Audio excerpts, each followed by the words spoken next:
Alright, Anthony, over in Pennsylvania, I got your radio here. So I didn't realize at the time that you have a P.O. box shipment address, so this will ship out on Tuesday, then on Christmas Eve. So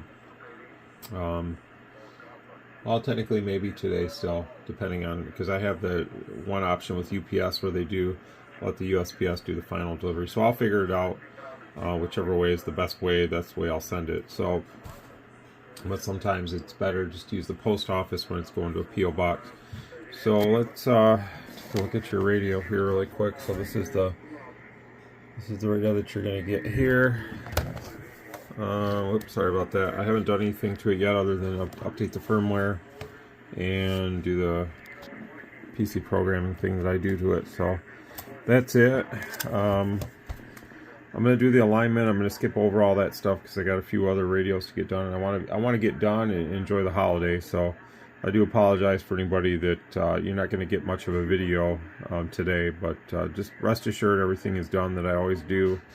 And you know, it's just basically the same thing over and over. So but I really need to have some free time today, so I'm just going to get these radios done and get them knocked out. Really quick here, just wanted to touch on something really quick that I forgot to mention on this radio yesterday. This is the newer, the Plus version, as you can see. It does have the VFO muting. What does that mean? So here's what it means. So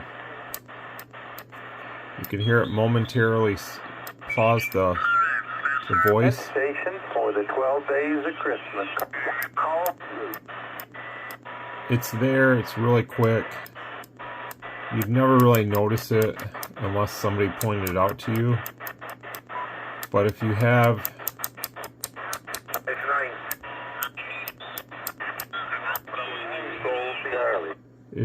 this radio in the VFO option, it does not mute. So that's one advantage here. I think that you know, if that bothers somebody, the VFO option here doesn't do that. So don't know why Stryker didn't incorporate that. It could have easily probably been done. Maybe it still could be done in firmware if they decided to do a firmware change at a certain point. But you can hear it.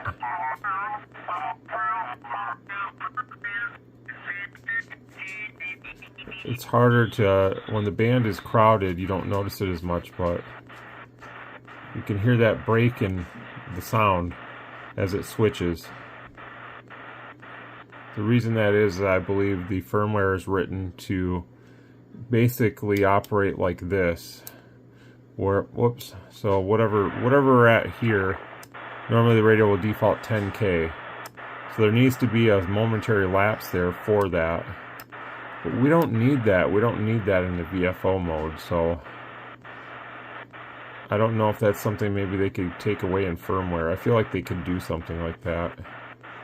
And I don't even know if maybe they realize that that's not there. But well, these are things that, you know, I'm not saying that I'm some glorious tester or anything, but, and I didn't notice it right away either.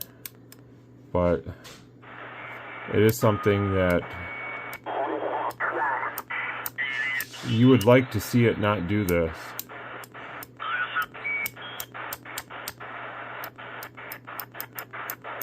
And you can easily hear that when you change. So it's not a big deal. Like, obviously I can still use the radio, and I just made a contact to Spain on this with my Mosley HF antenna 5 feet off the ground, pointing the wrong way, going the long path. So it's very usable, but that's just something I wanted to point out. It doesn't pertain to this video at all, but for those that watch my videos, there's little things maybe you can pick up on here and there. And people ask me, which radio should I buy? I mean, I can't answer that question for you. You have your own wants and needs and desires in the hobby, so I can never tell somebody you should buy this radio only. It's just a hard thing for me to answer. So anyhow, let's get on with Anthony's order here and get this one squared away. Alright, Anthony, so I got your radio all done here, and just going to show you got all the frequencies and everything. So everything's there, all the way from there to there, and anything in between minus, you know, the stuff that the radio just skips over. So Should be good, whatever you want to do. I can use the mic actually for this. So I'm actually picking up some stations here on the dummy load. So it's pretty busy out there on the band.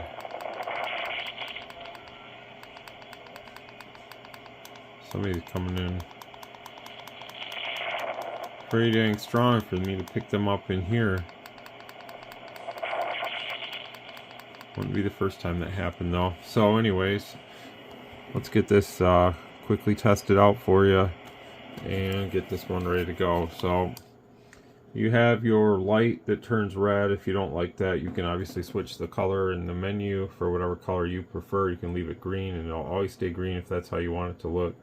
But you got about 100 watts on the money on this radio, and your TOI is about 24 on this radio on sideband, which is really good. So it's got no issues there. It's nice and clean on sideband. Striker was just miraculously cleaner though. I just don't understand how they did that. It's a good thing, but you know, when you're paying a lot more for something, you would expect a little bit better performance. That's how I look at it, you know. And I'll come back to that really quick. I did kind of touch on the, you know, this radio has the VFO muting and the Striker does not. So there's always changes, pros and cons to everything that you might decide on. So like I said before, there's no way to say this is the better radio, that's the better radio. It's what do you want as an operator. It's not what I want, it's not what I tell you, it's not what anybody else tells you. It's what do you want as an operator, you know.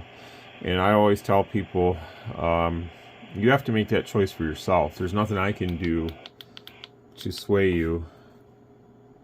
And if you live, like if you're looking to buy like a full-on HF rig and you live near like a big dealer, somebody that has radios hooked up, I think that you have a major advantage over someone like myself that doesn't. I mean, yeah, I could drive down to DX Engineering in Ohio, but that's like, I think, a 6-hour drive or something for me. I'm not trying to drive that far just to go test out some radios, you know.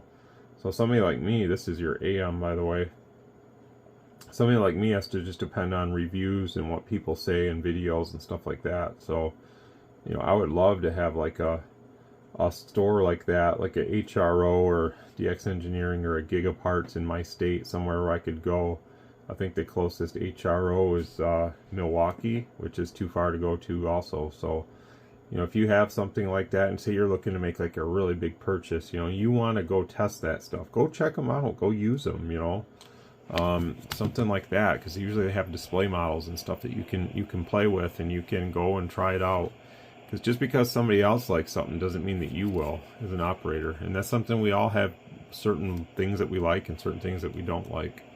So anyways, the radio is doing the power that it should, and that's where we're at. So I'm just going to put the antenna on it and explain to you guys what this radio does versus what this doesn't do with the muting. So we'll just come right back. And I'm not saying that, you know, one is better than the other or anything like that. All I'm saying here is that, you know, make an educated decision for yourself on what kind of radio you want to run in the hobby. So we can listen here. This is in the VFO. It really doesn't do us any justice when there's a lot of band activity, because we want to. Here we go. So you can hear it, momentary pause where the volume cuts out.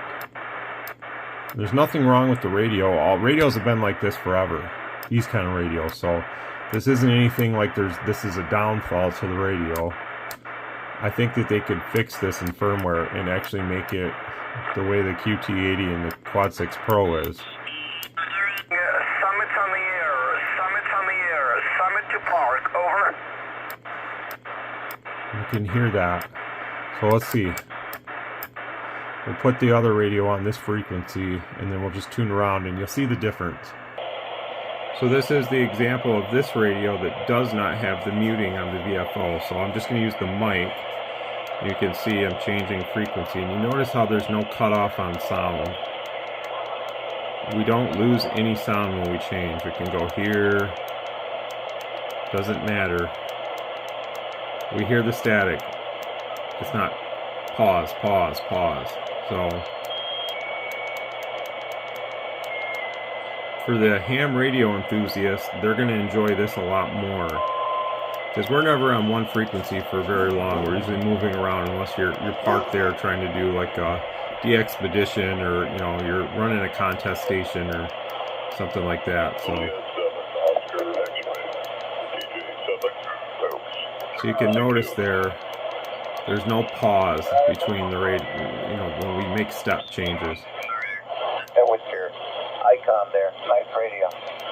So the reason being is they wanted this to be more like an HF style radio, and to be something comparable. Maybe like, this is an old model, but you would have your VFO and you would just tune around and you wouldn't lose sound like that. And that's one of the major differences here. So that's something to always factor in, things like that. You may not even know that the radio does it because you wouldn't pay attention to it, but subtle things like that can make a difference, and some people might get annoyed by it. Other people could care less. So I'm not knocking the new radio. I think it's a fantastic radio over here.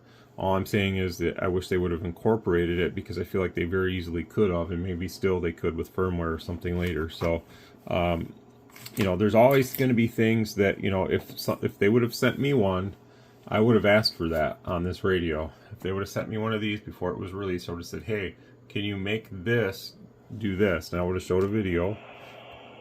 And I know the engineer team could have done that very easily. So it's not anything like rocket science here. They've done it on this, and a lot of the technology is the same in some ways and different in other ways. So this could have easily been incorporated. That's all I'm saying.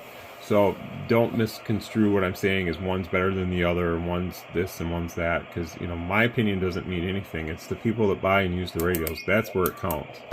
So I can show you testing, and I can tell you what I like about this one and what I like about the other one, and all that stuff. So I'm the wrong guy to ask when it comes to which radio is better than the other. I can give you the facts, and I can give you the testing data that I see here, but I can't tell you which one's going to be funner for you to use as an operator. I can only tell you what I would prefer, and I like this one for certain things, and so far I like this one for certain things. So if it came down to it, I'd have both sitting here. Do I need both? Absolutely not. But that's what makes this hobby fun, and it's fun to have some of the newest stuff that just comes out too. It doesn't mean that it's there's anything wrong with older rigs that you may have, but as we move along in the hobby, we'll realize we like certain things for certain reasons, and maybe new stuff doesn't impress us as much anymore, and we're happy with what we have, and that's okay too. All right, Anthony. Well, I'm gonna get yours ready to send off. I hope you enjoy it. And 73, and happy holidays.